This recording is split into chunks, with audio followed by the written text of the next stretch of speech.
Good morning ECMI family. Ako po si Pastor Roger De Ocampo, ECMI Cardona Outreach Pastor. Ang ating pag-aaralan sa umaga na ito, hindi natatakot, na ating matatagpuan din sa 2 Corinto chapter 5 verse 8. Malakas nga ang loob kong iwan ang katawang ito na aking tinatahanan upang manirahan sa piling ng Panginoon. Paano tumutugon ang mga Kristiyano sa crisis?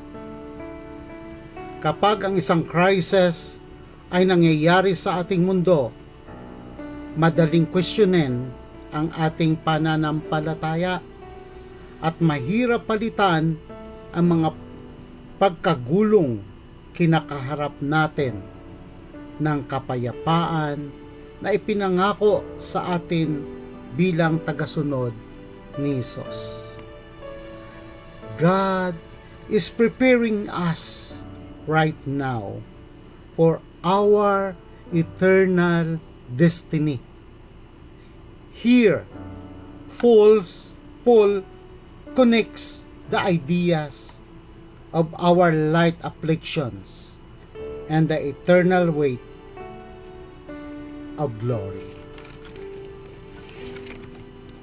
Sabi po ni Pablo sa 2 Corinto chapter 5 verse 17 hanggang 18. Kaya ang sino man nakikipag-isa kay Kristo ay isa ng bagong nilalang.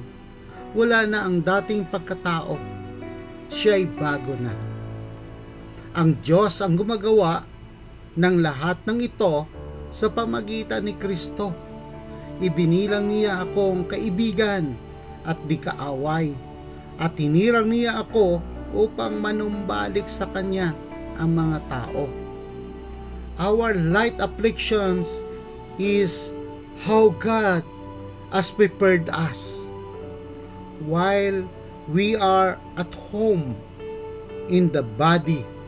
We are absent from the word.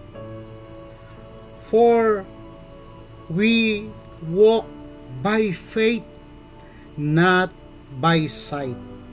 Right now, the presence of God is a matter of faith.